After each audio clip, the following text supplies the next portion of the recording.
कैसे हैं आप सभी? आई होप अच्छे होंगे, राइट। चलिए मैं उनका प्रजापति चैनल पे आप सभी को स्वागत करती हूँ और आज मैं आपके लिए लेके एक्सरसाइज 6.2 का क्वेश्चन नंबर 2। तो प्लीज ध्यान समझिएगा, साथ ही लाइक शेयर करना मत भूलिएगा। ओके बच्चों, आइए स्टार्ट करते हैं। देखिए क्या कहना है इस क्वेश्चन में। किसी त्रिभुज PQR की भुजाओं PQ और PR पर क्रमशः बिंदु E और F स्थित है।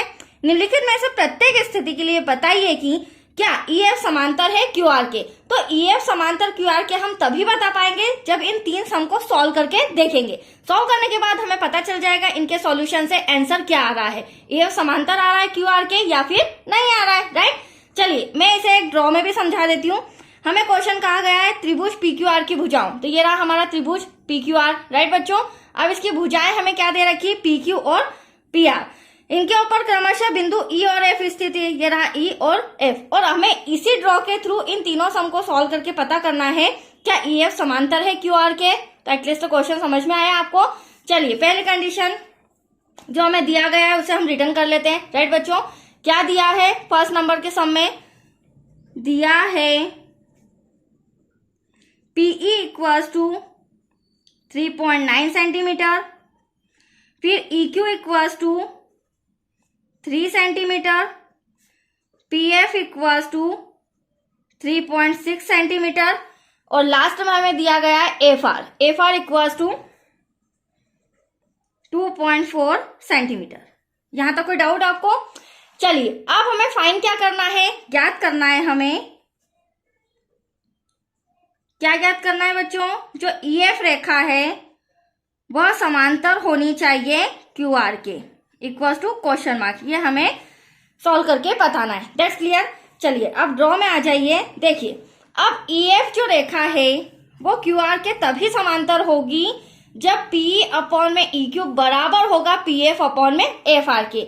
ऐसा क्यों? क्योंकि हमने थेल्स प्रमेय में पढ़ा है किसी त्रिभुज की एक भुजा के समांतर यदि कोई रेखा खींची जाती है तो वह अन्य दो भुजाओं को भिन्न भिन्न बिंदुओं पर प्रतिच्छेद करती है और ये अन्य जो बिंदु है, बिंदु जो प्रतिच्छेद कर रहे हैं वो इन भुजाओं को बराबर अनुपात में विभाजित भी कर रहे हैं। तो आया आपको समझ में, थेल्स प्रमेय हमारी ये है। तो यहाँ पर EF QR के समांतर कब होगा, तो यहाँ पर हम चूंकि जमाएंगे, चूंकि EF समांतर QR के, EF QR के तभी समांतर होगा, तभी समांतर होगा जब EF अपॉन में EQ, सॉरी PE अपॉन में EQ बराबर होगा PF अपॉन में FR के, राइट। अब देखिए इनका मैं मेजरमेंट रिटर्न करती हूँ क्योंकि मेजरमेंट सॉल्व करके ही हम पता कर पाएंगे, राइट बच्चों। P हमारा दे रखा है 3.9 सेंटीमीटर, EQ हमारे पास है 3 सेंटीमीटर, इक्वल्स टू में PF हमारा 3.6 सेंटीमीटर है, देन FR हमारा 2.4 सेंटीमीटर है, राइट। चलिए अब इसे सॉल्व करते हैं। ध्यान से देखिएगा बच्चों, यहाँ पर एक ही पॉइंट है, पॉइंट हटाया, पॉइंट के बाद एक डिजिट नीचे 0 लगा दिया, यहाँ ऊपर भी पॉइंट है नीचे भी पॉइंट, पॉइंट से पॉइंट कैंसल। अब हमारे पास फ्रेश सिंपल डिजिट क्या बची, 39 डिवाइड में 30 इक्वल्स टू 36 डिवाइड में 24। कैंसिल करेंगे, 3 1 जा 3, 3 3 जा 9, यहाँ कैंसिल करेंगे 3 1 जा 3, बचा 0। यहाँ 12 से कैंसिल करेंगे, 12 3 जा 36, 12 2 जा 24। तो एटलीस्ट हमारे पास क्या आया, 13 अपॉन में 10 इक्वल्स टू 3 अपॉन में 2। अब देखिए आपके सामने जो मैंने मेजरमेंट सॉल्व किया है तो यहाँ 13 अपॉन में 10 इक्वल्स टू नहीं आ रहा है 3 अपॉन में 2, क्योंकि यहाँ पर 3 अपॉन में 2 आ रहा है और यहाँ 13 अपॉन में 10, तो ये दोनों आपस में बराबर नहीं आ रहे हैं। जो कि ये हमारी क्या है, पहली साइड PE अपॉन में EQ बराबर PF अपॉन में PR, तो ये दोनों साइड्स हमारी आपस में बराबर नहीं आ रही है। और जब ये वाली भुजा इस भुजा के बराबर नहीं आ रहा है तो हम यहाँ कह सकते हैं EF समांतर नहीं है QR के, दैट्स क्लियर। तो यहाँ पर भी हमें नॉट इक्वल्स टू लगाना पड़ेगा और लास्ट में लिखना पड़ेगा, इसीलिए जो EF रेखा है, भुजा है, वह समांतर नहीं है QR के, दैट्स योर आंसर। तो आया आपको समझ में? हाँ, ये दोनों अगर आपस में बराबर होते तो ये दो रेखाएं भी आपस में समांतर होती। चलिए अब सेकेंड सम मैंने यहाँ रिटर्न किया है। अब देखिए अब हमें क्या दे रखा है, P equal to 4 centimetre, Q equal to 4.5 centimetre, PF 8 और RF 9। तो चलिए दिया है, सबसे पहले हम मेजरमेंट लिख लेते हैं। P हमारा हो जाएगा 4 सेंटीमीटर, QE हमारा हो जाएगा 4.5 सेंटीमीटर, PF हमारा हो जाएगा 8 सेंटीमीटर, देन लास्ट में RF हमारा हो जाएगा 9 सेंटीमीटर। अब देखिए चारों के हमें साइड्स दे दी, मेजरमेंट दे दिया दोनों भुजाओं के। ये रहा हमारा P, ये रहा हमारा QE और इधर से PF और FR, राइट। अब यहाँ पर भी हम EF को QR के तभी समांतर बताएंगे, पहले सॉल्व करके देखेंगे। चूंकि जमाते हैं, चूंकि EF समांतर QR, तो EF QR के तभी समांतर होगा जब PE अपॉन में QE बराबर होगा PF अपॉन में RF के, राइट। तो चलिए इनका मेजरमेंट हम लिख लेते हैं। P हमें 4 सेंटीमीटर दे रखा है, QE हमारा 4.5 सेंटीमीटर है, PF हमें 8 सेंटीमीटर दे रखा है, RF हमारा 9 सेंटीमीटर है। अब यहाँ पे ध्यान से देखिएगा बच्चों, मेजरमेंट मैंने लिख लिया है। अब यहाँ पर 8 अपॉन में 9 है, तो इसे तो हम कैंसिल नहीं कर सकते। हाँ, इसे हम सॉल्व कर सकते हैं। आप देख सकते हैं डिवाइड में पॉइंट है, तो पॉइंट हटा देते हैं, एक डिजिट है बाद में, तो एक 0 ऊपर लग जाएगा।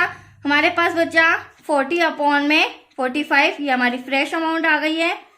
अब देखिए इसे कैंसिल करेंगे, 5 के टेबल से 5 8 जा 40, 5 9 जा 45, तो एटलीस्ट 8 अपॉन में 9 इक्वल्स टू 8 अपॉन में 9। अब यहाँ पर हमारी जो PE अपॉन में QE भुजा है वो बराबर आ रही है PF अपॉन में RF के, मतलब कि ये वाली साइड इस साइड के इक्वल आ रही है। तो यहाँ हम कह सकते हैं कि जो EF रेखा है वो समांतर है QR के। That's clear. तो लास्ट में हम लिखेंगे इसीलिए जो EF भुजा है, रेखा है, वह समांतर है QR के। That's your answer. तो आया आपको दोनों क्वेश्चन में समझ में, कब समांतर होगा और कब नहीं होगा, राइट। चलिए अब तीसरा सम देखिए, ये थोड़ा सा डिफरेंट है, ध्यान समझिएगा। देखिए हमें मेजरमेंट दे रखा है PQ equal to 1.28 centimetre, PR हमें दे रखा है 2.56 सेंटीमीटर, P 0.18 और PF हमें 0.36। तो यहाँ पर समझने वाली बात यह है कि अभी तक हमें अलग अलग मेजरमेंट चारों के दिए गए थे, ठीक है। पर यहाँ पे हमें डायरेक्टली PQ, मतलब यहाँ से यहाँ तक हमें मेजरमेंट दिया है 1.28 सेंटीमीटर, ये बड़ा मेजरमेंट। ठीक ऐसे ही हमें यहाँ से यहाँ तक PR का दे रखा है, वो हमें दे रखा है 2.56 सेंटीमीटर, और हमें P, ये रहा P छोटा वाला 0.18 सेंटीमीटर, और यहाँ पर PF, ये रहा PF 0.36 सेंटीमीटर दे रखा है। मतलब कि इस सम में हमें ये दोनों भुजाएं नहीं दे रखी है। तो इस सम को सॉल्व करने के दो तरीके हैं। एक तो ये है बच्चों की इस बड़ी भुजा में से, मतलब कि PQ 1.28 में से माइनस कर देंगे 0.18 को, जो कि आपका P है। जब माइनस करेंगे तो ये वाला आंसर आ जाएगा। फिर हम इजीली पता कर पाएंगे कि एटलीस्ट EF समांतर है या नहीं QR के, राइट। और दूसरा तरीका एक और है, वो मैं करा देती हूँ आपको। देखिए दोनों तरीके बता दिए हैं। चलिए दूसरा तरीका क्या है वो भी देख लेते हैं। दिया है, क्या दिया है, PQ बराबर है 1.28 सेंटीमीटर, फटाफट हम लिख लेते हैं। PR हमें दिया गया है 2.56 सेंटीमीटर, PE हमें दिया गया है बच्चों 0.18 सेंटीमीटर, देन लास्ट में PF हमें दिया गया है 0.36 सेंटीमीटर। अब ये चीजें तो आपने ड्रॉ में समझ ही ली है। अब देखिए चूंकि जमाएंगे, चूंकि जो EF रेखा है वह QR के तभी समांतर होगी, तो यहां लिखेंगे QR के तभी समांतर होगी जब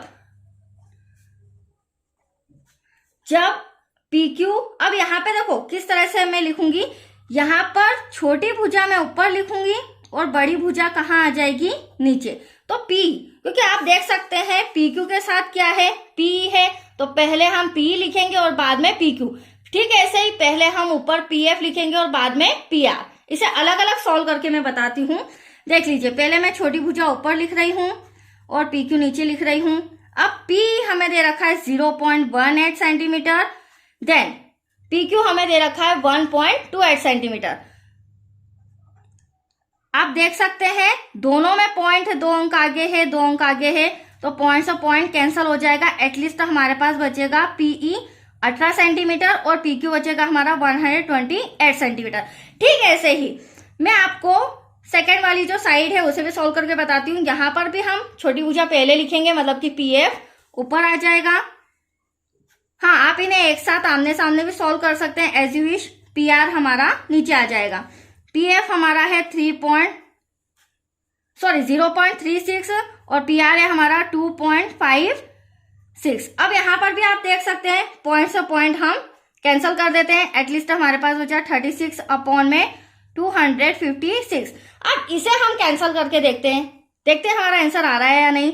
तो 2 1 2, 2 8 16, यहाँ पर 2 1 2, 2 2 4, बचा 1, 2 8 16। तो एटलीस्ट 18 डिवाइड में 128, ये दोनों हमारे बराबर आ रहे हैं। मतलब कि ये वाली भुजा जो PQ, इन दोनों को मैंने आपको सॉल्व करके बताया, और PR ये आपस में बराबर आ रही है। तो हम यहाँ कह सकते हैं जो EF है वो किसके बराबर होगा, QR के। मतलब ये दोनों रेखाएं आपस में समांतर कहलाएंगी। That's clear. तो यहाँ लास्ट में हम लिखेंगे 18 अपॉन में 128 इक्वल्स टू 18 अपॉन में 128।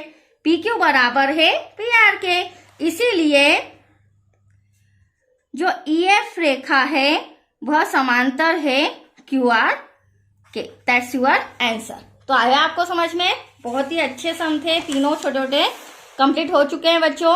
और नेक्स्ट वीडियो मिलेगा आपको क्वेश्चन 3 से रिलेटेड। Okay, thank you.